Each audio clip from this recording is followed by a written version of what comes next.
Allez YouTube! Aujourd'hui, je vous retrouve dans un nouveau vlog. On est lundi et je vous amène avec moi dans un week in my life cette semaine. J'ai pris quelques jours off de vlogger. D'ailleurs, on va se faire un petit life update pour jaser de ça. Mais ça me tentait de vous amener avec moi cette semaine pour vous jaser puis vous amener avec moi dans la première semaine de décembre, ce qui débute vraiment le temps des fêtes selon moi. Si vous n'êtes pas encore abonné, je vous inviterai à le faire maintenant pour ne pas manquer toutes les vidéos qui s'en viennent sur ma chaîne dans les prochaines semaines. Mettez un like si vous aimez les vlogs et c'est parti pour ce week in my life. D'abord, si vous demandez pourquoi je porte un micro aujourd'hui, c'est qu'il y a des travaux qui se font à l'extérieur de mon appart aujourd'hui dans tout mon building et c'est vraiment bruyant, fait que c'est impossible que je vlog sans que vous entendiez le gros bruit en background. Fait que c'est pour ça que je porte un micro, j'essaye, on croise les doigts, que ça limite vraiment le bruit autour, les voix, tout ça, les bruits des travaux. Fait qu'on va croiser les doigts que ça fonctionne et que j'aurai pas besoin de le porter pour le reste de la semaine. Je voulais commencer ce vlog-là par un petit life update. C'est pas nécessairement quelque chose de super le fun pour moi à faire, puis j'ai même pas réfléchi à comment j'allais en parler nécessairement. Je veux juste que ça vienne du cœur puis que je vous partage cette nouvelle-là parce qu'il y a quelque chose qui s'est passé dans ma vie dans les derniers jours. De pas super le fun, mais veux pas. Je fais du contenu lifestyle sur YouTube. Ça fait plusieurs années que je vous partage ma vie. Puis je me voyais pas ne pas vous parler de cette chose assez majeure qui se passe dans ma vie en ce moment. Il y a quelques jours, pendant que je vloguais pas, j'ai appris que mon contrat n'était pas renouvelé au travail et que je perdais mon emploi. J'entrerai pas dans les détails du pourquoi et du comment. Ça, je pense que c'est comme entre moi et mon employeur. Déjà que je vous le partage, je pense que c'est assez pour que vous compreniez un peu le contexte. Mais ouais, j'ai appris qu'il me restait 3 semaines à mon emploi et qu'à partir de la mi-décembre, j'allais plus avoir de job. Peut-être qu'en ce moment, vous trouvez que c'est surprenant puis c'est pas quelque chose que vous avez vu venir, puis je vais être transparente. Moi non plus, je l'ai pas vu venir. Fait que c'est clairement quelque chose qui m'a pris de court. Là, je vous en parle, ça fait quelques jours que j'ai eu la nouvelle puis que j'ai eu le temps de process mes émotions, mais clairement, j'avais pas l'air de ça quand je l'ai appris. C'est quelque chose qui me fait vraiment beaucoup de peine parce que j'adore mes collègues. Selon moi, c'est la meilleure partie de cette job-là et ils vont vraiment beaucoup me manquer. Fait que c'est sûr que ça m'a fait beaucoup de peine quand je l'ai appris, surtout que c'était une surprise pour moi. Ben, j'étais très triste de ça, mais là, ça fait quelques jours que je le sais. J'ai eu le temps de vivre mes émotions de mon côté, avec mes proches, tout ça. Puis là, je suis prête à vous en parler. Puis je suis plus à l'étape où je préfère en rire qu'en pleurer, puis voir comme le côté optimiste, puis le côté positif de qu'est-ce qui s'en vient pour moi, versus ben, les premières heures, premières journées. J'étais vraiment pas dans ce mindset-là encore. J'étais pas rendue là. Je termine le 16. Donc, à partir de ce moment-là, je vais être en congé des fêtes, mais je sais pas c'est quand que ce congé-là va se terminer parce que pour l'instant, j'ai pas de nouvel emploi qui est aligné. Fait que j'ai pas de détails à vous donner de comme c'est quoi la prochaine étape pour moi. En ce moment, je suis en recherche d'emploi. J'ai l'intention de retrouver un emploi dans le domaine. J'aime vraiment ce que je fais, fait que j'ai l'intention de retrouver quelque chose de similaire, peut-être plus dans le secteur de Québec. Comme ça, je vais pouvoir peut-être aller au bureau, faire du travail hybride dans la région de Québec versus tout le temps devoir me déplacer à Montréal. Puis pour répondre à la question, parce que je sais que je vais la recevoir, je l'ai reçue dans ma vie personnelle en parlant à plein de gens autour de moi. Non, je n'ai pas l'intention de faire de la création de contenu à temps plein. En attendant de retrouver quelque chose, c'est ce que je vais faire. Pourquoi pas me concentrer sur quelque chose que j'aime faire parce que j'ai plus de temps pour une fois. Mais c'est pas mon objectif de comme prendre ça comme une opportunité de faire de la création de contenu à temps plein. J'aimerais ça me retrouver un emploi similaire à ce que je fais en ce moment. Fait que voilà, c'est ça ma petite life update. Je préférais vous le partager maintenant puis être totalement transparente avec vous, même si c'est pas quelque chose de super agréable à vivre puis super le fun. J'ai toujours été transparente, c'est toujours quelque chose que j'ai partagé quand il y a des hauts puis des bas. Puis je veux pas être cette créatrice-là qui vous cache quelque chose en attendant d'avoir comme de quoi de positif à vous annoncer. Je préfère en parler maintenant, documenter mon processus parce que je sais que je suis pas la seule qui a vécu ça, clairement.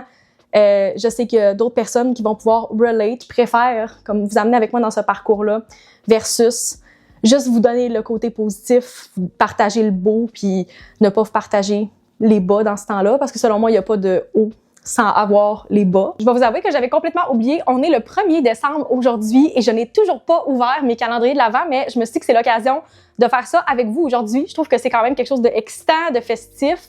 Et j'ai 2 calendriers de l'Avent plutôt qu'un cette année. J'en ai acheté un initialement pour moi, mais j'en ai aussi reçu un de la part de mon employeur au bureau la semaine passée à notre party de Noël. Fait que je pense que ça serait l'occasion de se faire un petit comme ouverture de calendrier de l'Avent pour le jour 1, vu qu'on est le 1er décembre, pourquoi pas. Premièrement, si on commence par le calendrier que j'ai acheté moi-même, il y a quelques semaines déjà, j'ai le Lindt Teddy que j'ai pris au Costco. Il coûte comme 22-23 $. Puis ce que j'aime de celui-là, c'est qu'il y a beaucoup plus de chocolat qu'un calendrier régulier que tu achètes à peu près au même prix en grande surface. De plus en plus, les chocolats rapetissent avec les années et le prix augmente. C'est vraiment un très bon exemple de réduflation in the wild. Et je l'ai acheté dans les dernières années puis je l'aimais vraiment beaucoup. Fait qu'on va ouvrir la première case qui est juste ici. Jour 1, on a 2 petits chocolats en forme d'ourson, comme ça.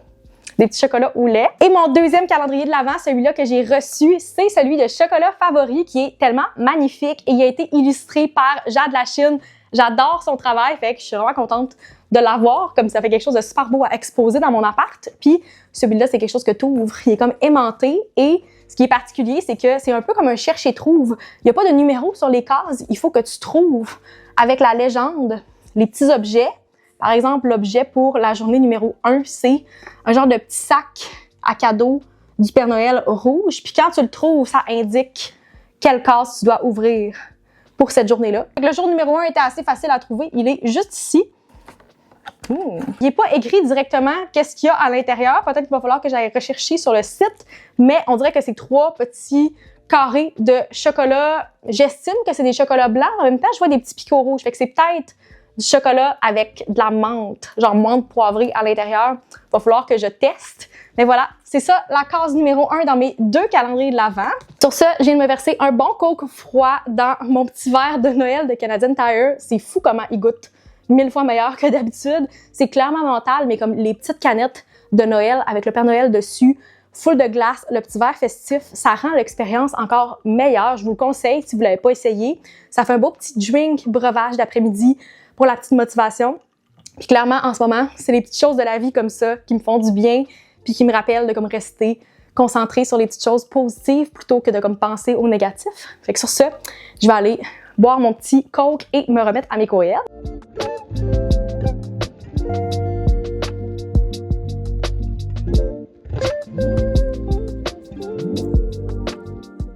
Bon mardi la gang, j'en profite pendant qu'ils font pas de travaux à l'extérieur de mon appart. Je pense qu'ils prennent une petite pause en ce moment pour vous jaser parce que depuis ce matin, c'était vraiment fort, fait que j'avais même pas l'occasion de vous parler. J'ai pas pris de chance, j'ai quand même ressorti les micros parce que je pense vraiment que ça aide à éliminer le bruit en background. Je pensais vraiment pas qu'il allait me servir autant, ces micros-là, quand je les ai achetés pour mon voyage. C'est vraiment utile dans les situations comme celle-là, mais aussi quand je filme des TikTok. J'adore avoir ces micros-là. D'ailleurs, je me fais un petit self-plug. Si vous me suivez pas encore sur TikTok, j'ai vraiment recommencé à publier le mois passé. J'ai vraiment du fun à vous publier là-dessus, à faire des vlogs, des vidéos lecture, plein de contenu. Vraiment le fun, un peu plus court qu'ici. Fait que je vous invite à aller me suivre si c'est pas encore le cas. Je vais vous montrer mon petit OOTD du mardi qui est bien simple, mais j'aime vraiment la couleur de mon cardigan. C'est mon nouveau cardigan de chez Dynamite. Peut-être que vous le reconnaissez parce que j'ai déjà ce cardigan-là en brun et je l'ai porté vraiment souvent dans les vlogs. J'aime vraiment beaucoup ce morceau-là et je le porte non-stop depuis que je l'ai acheté il y a quelques mois.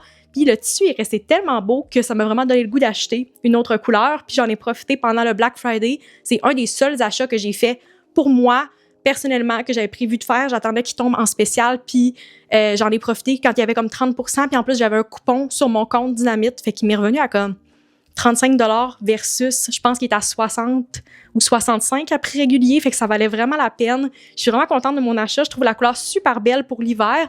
Puis je trouve vraiment que ça fait un beau contraste quand j'ai les cheveux plus foncés. Je pense vraiment qu'il va être full versatile comme dans le temps des fêtes avec des beaux pantalons, une jupe, quoi que ce soit. Puis même pour aller travailler au bureau éventuellement. Je trouve vraiment que c'est un beau cardigan. Fait que j'avais pas le choix de vous montrer. Puis avec ça, j'ai fait matcher ma pince Pixie Woo dans la couleur Cherry Red. Puis j'ai décidé de mettre des pantalons. Oui, je fais du télétravail, puis j'ai pas besoin d'être chic, mais comme je suis vraiment confortable dans ces pantalons-là. Ils viennent de chez Mims, puis je les adore. Fait que c'est ça mon petit OOTD aujourd'hui, bien simple. Mais j'avais trop hâte de porter mon nouveau chandail parce que je trouve la couleur trop belle. D'ailleurs, c'est le tout premier vlog que je filme depuis que mes décos de Noël ont été installés. Puis j'aime vraiment ça de voir mon sapin en background dans les clips depuis hier. Je suis vraiment contente du spot que j'ai réussi à y trouver finalement. Depuis que j'habite dans cet appart-ci, mon sapin de Noël a toujours été au même spot. C'est exactement où ma bibliothèque se trouve en ce moment. Mais quand j'ai acheté ma bibliothèque en février, je me doutais que j'allais devoir trouver un nouveau spot à mon sapin. Puis j'ai décidé au final de déplacer mon bar cart qui se trouve ici le reste de l'année. J'ai mis mon bar cart plus proche de ma chambre là-bas, ce qui est pas le meilleur spot, mais en attendant, c'est vraiment parfait. Il rentre parfaitement là-bas. Et j'ai mis mon sapin. Puis je trouve vraiment que ça fit parfaitement. C'est comme exactement la largeur de la colonne. Je trouve que c'est un beau petit spot assez central où on peut bien voir mon sapin. J'ai quand même assez de place pour passer. Puis ça permet de le voir en background des vlogs aussi. Ça fait une dizaine de jours que j'ai installé mon sapin, mais je suis tout de suite partie pour la semaine presque au complet dans des déplacements pour le travail. Fait que j'en ai vraiment pas profité. Mais depuis que je suis revenue, j'adore refaire ma petite tradition de comme tout fermer les lumières le soir chez moi, m'installer dans mon lit pour comme lire ou faire du montage, écouter des séries, puis juste garder mon sapin allumé avec une petite chandelle. Je trouve que c'est tellement le fun, c'est full cozy et je vois la différence sur mon score de sommeil depuis que je suis revenue à la maison puis que j'ai cette petite routine-là vraiment plus calme le soir. Mes scores sont vraiment, vraiment meilleurs. La semaine passée, j'ai battu des records de pire score de sommeil ever depuis que j'ai ma bague. La bague est capable de déceler plusieurs choses puis plusieurs facteurs de pourquoi votre sommeil est pire ou meilleur. Puis ça dit vraiment que ma routine avant mon sommeil améliore mon score. Fait que très contente de ça, c'est bon signe. Et j'ai l'intention de continuer à faire cette petite routine-là pour le reste du mois de décembre parce que je trouve que c'est tellement le fun. Puis j'aime ça en profiter puis l'avoir allumé à la journée longue, comme le seul moment où mon sapin est éteint, c'est quand je dors. On est mercredi et je pense que le Spotify Wrapped 2025 est disponible depuis ce matin. En tout cas, j'ai vu quelques personnes partager sur les réseaux sociaux, mais j'ai pas ouvert TikTok. Puis habituellement, c'est là où je vois le plus de vidéos. Et c'est quelque chose que j'avais guessé, j'avais deviné que ça allait être aujourd'hui, d'après les indices et les dates des dernières années. Puis ils ont fait un peu des sneak peeks puis des teasers depuis le début de la semaine. En fait, j'ai pris le temps de noter mes prédictions pour mon Spotify Wrap. Puis habituellement, je suis assez bonne pour deviner mon top 5 d'artistes. Des fois, l'ordre est pas nécessairement le même, mais au niveau des chansons, j'ai vraiment de la difficulté. On dirait que je suis pas tant consciente de qu'est-ce que j'écoute le plus. Fait que je vais vous partager c'est quoi mes prédictions pour cette année. Je pense qu'au niveau des artistes, mon top 5 va être composé de Tate McRae. Je pense que ça serait potentiellement mon artiste la plus écoutée cette année. Contrairement aux années précédentes, elle est souvent dans mon top 5, mais je pense que ça n'a jamais été mon artiste la plus écoutée. J'étais allée la voir en spectacle cette année. J'ai vraiment adoré son show. Fait que potentiellement, elle serait dans mon top 5. Sinon, Sabrina Carpenter, qui est là depuis plusieurs années, je l'adore. Si c'est pas Tate, ma numéro 1, j'ai l'impression que ce serait peut-être Sabrina. Je pense clairement que Taylor fait encore partie de mon top cette année, mais contrairement aux années passées, je pense que ce n'est pas mon artiste la plus écoutée. L'année passée, elle a lancé un nouvel album, j'étais allée au Eras Tour. Il y avait beaucoup de choses qui ont contribué au fait que j'ai vraiment, vraiment beaucoup écouté ses chansons. Puis je pense que la moitié de mon temps d'écoute l'année passée, c'était Taylor. Pour les 2 dernières places du top 5, j'ai vraiment de la difficulté à deviner. Il y a comme 3 artistes que je pense qui pourraient en faire partie, donc Lady Gaga, Runny Rap et Chapel Roan. Il y a clairement une de ces 3-là qui ne sera pas dans le top 5, mais qui serait ma 6e, je pense. Et encore une fois, cette année, je pense vraiment que mon top 5 va être composé entièrement de femmes. C'est arrivé, je pense, toutes les années, sauf une. Depuis le début du Spotify Wrapped, j'écoute beaucoup d'artistes féminines. Fait que je pense encore une fois cette année que mon top 5 artistes, ça va être des femmes. Puis au niveau des chansons, j'ai vraiment eu de la difficulté. J'ai fait des guesses, mais je suis vraiment pas confiante pour les chansons. Je pense que Tears de Sabrina Carpenter va faire partie du top 5 ou au moins une des tunes de son album qu'elle a sorti cette année. Je pense pour Tate que ma chanson la plus écoutée, c'est Miss Possessive. Je suis pas certaine encore une fois. Peut-être Tit for Tat de Tate McRae qui est aussi sorti cette année en single. Pour Chapel, je pense de Subway peut-être. Et sinon, mon autre guess, ça serait une chanson de Sabrina Carpenter qui est Busy Woman. Je pense que j'ai au moins 1 ou 2 chansons de mon top 5 qui est de Sabrina Carpenter. C'est ce qui est arrivé dans le passé. On va aller ouvrir mon Spotify et voir mon rap.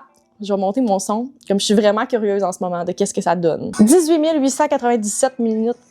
C'est moins que mes années passées. D'habitude, j'étais toujours en haut du 20 000 minutes. Vos genres préférés, Bubblegum Pop. Je suis pas surprise. Pop Rap, numéro 2. Bande originale, donc des chansons de films, pop douce et danse pop. Les traductions me font vraiment rire. L'âge n'est qu'un chiffre. Votre âge d'écoute, 17. Comme vous écoutez surtout de la musique récente, vos goûts sont en vogue. Not surprised, j'écoute vraiment les pop girlies. On a mon top 5 chansons préférées en numéro 5. On a Tit for Tat de Tate McRae. J'avais bien deviné que cette chanson allait faire partie de mon top. Numéro 4, Mad de Runny Rap, que j'ai manqué inclure, mais j'hésitais. Numéro 3, Sports Car de Tate McRae. Numéro 2, Miss Possessive de Tate McRae. On a 3 chansons de Tate McRae dans mon top 5. mais elle est en numéro 2, celle-là que je pensais qu'elle était numéro 1. Et la numéro 1, c'est Man-Child de Sabrina Carpenter. J'ai hésité aussi à l'inclure. J'étais pas certaine à quel point je l'avais vraiment écoutée, mais ça dit que j'ai écouté cette chanson 195 fois pendant l'année. Je pense vraiment qu'il y a une période de comme 2 semaines où cette chanson-là était vraiment on repeat dans mon Spotify. Fait que ça, c'est mon top 5 chansons. Ça fait des années qu'on le demande. Spotify nous partage enfin notre album préféré de l'année et sans grande surprise pour moi, mon album préféré cette année, So Close to What de Tate McRae, que j'ai vraiment beaucoup écouté, surtout avant d'aller la voir en spectacle, mais après aussi parce que c'était tellement un bon spectacle, ça m'a juste donné le goût encore plus d'écouter sa musique. J'ai écouté pendant 1500 minutes l'album So Close to What. Mes albums préférés. Numéro 5, Short and Sweet de Sabrina Carpenter. Numéro 4, Short and Sweet de Sabrina Carpenter. Ça veut dire que je dois avoir écouté la Deluxe et la régulière. Numéro 3, Folklore de Taylor Swift. Ah ouais? Pourtant, je l'ai pas tant écouté. Numéro 2, The Life of a Showgirl de Taylor Swift. Et numéro 1, So Close to What de Tate McRae. Aucune surprise pour moi ici. C'est vraiment des albums que j'ai adorés cette année. Tate McRae est votre artiste chouchou. Vous avez passé 3927 minutes ensemble, ce qui vous place parmi les 0,2% des plus grands adeptes à l'échelle mondiale. Fait que j'ai bien guessé. On va voir l'ordre des artistes. Numéro 5, Run Rap. Numéro 4, Lady Gaga. Numéro 3, Sabrina Carpenter. Numéro 2, Taylor Swift. Je pensais vraiment qu'elle allait être plus basse que ça dans la liste. Et numéro 1, Tate McRae. J'ai quand même bien guessé mon Spotify Wrapped. Bien contente de mon résultat cette année. Je trouve qu'on a plein d'infos le fun. C'est clair que je vais refouiller là-dedans. Ma seule grande surprise, honnêtement, c'est le fait que j'ai 3 chansons de Tate McRae dans mon top 5, que c'est mon artiste préféré, mais ce n'est pas ma chanson préférée qui est de elle, c'est de Sabrina. Puis Sabrina est 3e dans mon top cette année. Je pensais vraiment qu'elle allait dépasser Taylor. Je sais qu'à chaque année, il y a des gens qui sont comme « On veut pas voir votre Spotify Wrapped » puis qui chialent quand ça sort puis tout ça. Moi, j'adore voir les résultats des autres. Je suis toujours curieuse de savoir qu'est-ce que les autres écoutent. Fait que je vais aller partager ça en story et écouter la playlist de mes chansons les plus écoutées de 2025. J'adore ça. Ça va me mettre dans un bon mood aujourd'hui. Vous me direz dans les commentaires, vous, c'était quoi votre artiste préféré ou votre album préféré que vous aviez cette année. Je suis curieuse de savoir c'était quoi le résultat de votre Wrapped. Je viens juste de fermer la caméra. Je suis arrivée pour écouter ma playlist de mes chansons les plus écoutées de 2025 sur Spotify et à ma grande surprise, ils ont ajouté le nombre d'écoutes à côté de chacune des chansons cette année. Je pense qu'ils ont enfin écouté les feedbacks de tout le monde par rapport au Spotify Wrapped. C'est vraiment une très bonne chose. Si vous étiez curieux, il y a 30 écoutes de différence entre Man-Child, qui est mon numéro 1, et Miss Possessive, qui est mon numéro 2. Comme il y a vraiment pas une grosse différence, il y a même pas une dizaine d'écoutes de différence entre tout le reste de mes chansons dans mon top 5. C'est vraiment le fun à savoir. Je trouvais ça vraiment intriguant. C'est pas quelque chose que tu sais parce que d'habitude, ils le partagent pas, mais j'adore qu'ils l'ont ajouté cette année. Il y a peut-être d'autres choses que je vais découvrir à mesure, mais bien contente qu'ils aient ajouté ça cette année. Shout-out à Spotify qui ont vraiment écouté les feedbacks de ses utilisateurs au prix qu'on paye à tous les mois. C'est le fun qu'on ait qu'est-ce qu'on veut à la fin de l'année sur le Spotify Wrapped. Je viens tout juste de recevoir un colis. C'est une commande que j'ai passée au Daily Story, fait que ça me tentait de l'ouvrir avec vous puis de se faire un petit unboxing. Wow! Oh, la couleur est trop belle en vrai. Comme j'ai dit, j'ai passé une commande sur le site de Daily Story. C'était pour le lancement de leur collection des fêtes et il y avait plein de beaux morceaux, mais j'ai vraiment eu un coup de cœur pour ce haut-là qui est le haut Tate. Ils l'ont aussi en version robe et il y avait un noir ou un rouge. J'ai choisi le rouge, mais initialement, quand j'ai reçu ma commande la semaine passée, ils m'ont envoyé le noir.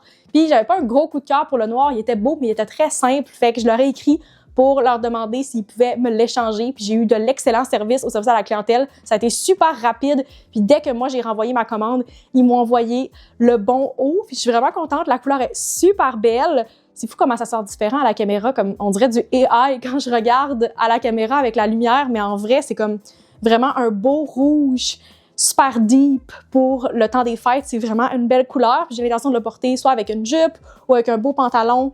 Je pense que ça va être super beau pendant le temps des fêtes. Fait que je vais vous le mettre dans la description si ça vous intéresse. Je pense qu'il reste encore certaines grandeurs en noir et en rouge. Initialement, dans ma commande, j'avais aussi pris un autre morceau, mais c'était pas un gros coup de cœur. Fait que j'ai décidé de le retourner. Je suis vraiment contente d'avoir pris le haut rouge. Si jamais vous étiez curieux de voir le haut sur moi, voilà un petit try-on. Comme j'ai dit, c'est le haut Tate et je l'ai pris en rouge. Puis ça, c'est un small. Habituellement, je suis un peu plus une médium dans les hauts surtout parce que j'ai quand même un petit peu de poitrine, mais je trouve que le small est vraiment parfait. Il y a quand même assez de lousse pour l'effet drapé. J'aime vraiment la couleur aussi.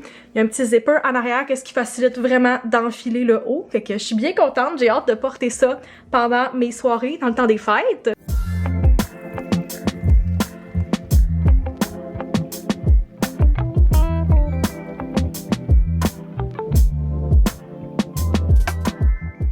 Bon jeudi la gang, il est présentement midi moins 10. Je viens juste de finir de dîner et j'ai mangé un peu plus tôt aujourd'hui parce que je m'apprête à partir dans quelques minutes pour aller faire des prises de sang et ben ça va comme prendre une partie de ma pause dîner, fait que je voulais manger tôt puis après je vais tout de suite pouvoir me remettre au travail. C'est juste les prises de sang de suivi par rapport à mes niveaux de fer. J'ai fait une perfusion de fer en mars.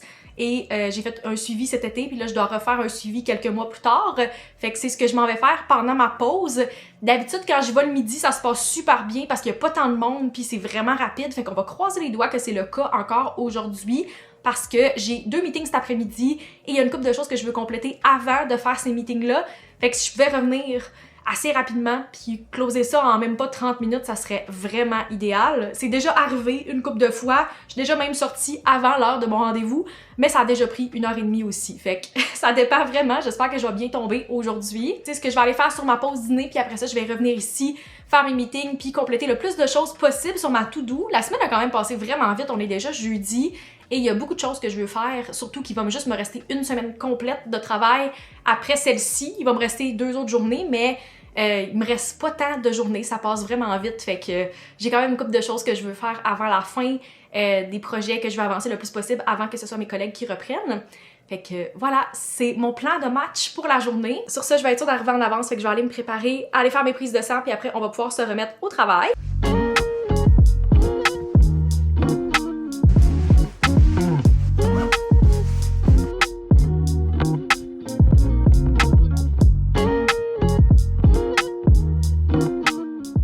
Je me sens vraiment festive avec mon chandail rouge depuis ce matin. J'aime tellement cette couleur-là. Surtout ce mois-ci, je trouve que c'est comme le rouge de Noël. Fait que à chaque fois que je le vois, ça me rappelle le temps des fêtes qui s'en vient.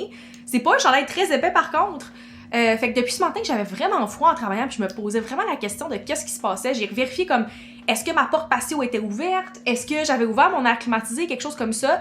Parce qu'il faisait tellement froid, puis j'étais comme, je comprends, il fait froid dehors, là, il fait ressentir moins 25 en ce moment, mais je suis pas censée le sentir à l'intérieur, surtout que mon chauffage est allumé. Ça m'a pris un bon comme 3 heures à travailler sur mon divan avec ma doudou, mes bas, puis d'avoir froid avant de réaliser que j'étais directement devant une trappe d'échangeur d'air et que l'échangeur d'air était au maximum. Fait que j'avais vraiment de l'air froid de l'extérieur qui était directement poussé vers moi. Fait que quand j'ai compris ça, ça a vraiment aidé de juste mettre l'échangeur d'air moins fort et je vous confirme, il fait beaucoup plus chaud depuis. Puis là, je suis contente parce que j'essaie de me réchauffer. Je m'en vais à l'extérieur pour le reste de la journée. Fait que ça serait le fun de pas geler avant même de sortir. Tu sais, ça aiderait, j'ai l'impression, à moins avoir froid tantôt. Comme j'ai dit, je m'en vais à l'extérieur. Pas super excitée du fait qu'il fait aussi froid. C'est vraiment la journée la plus froide qu'on a eue jusqu'à présent. Mais bien excitée parce que je m'en vais faire une activité bien festive. On s'en va au marché de Noël, mais ça va être dans le prochain vlog. Je vous filme un week-end in my life complet. Fait que si vous voulez pas manquer ça, je vous invite à vous abonner pour ne pas manquer tous les vlogs qui s'en viennent. Je vais publier plusieurs vidéos bonus avant Noël sur ma chaîne. Fait que si vous n'êtes pas encore abonné, c'est le temps de le faire pour ne pas manquer tous ces beaux vlogs festifs qui s'en viennent dans les prochains jours. Fait que c'est ici que je vais conclure le vlog. J'espère que vous avez apprécié ce week in my life. Si c'est le cas, mettez un like, n'oubliez pas de vous abonner et on se retrouve dans une prochaine vidéo. Bye!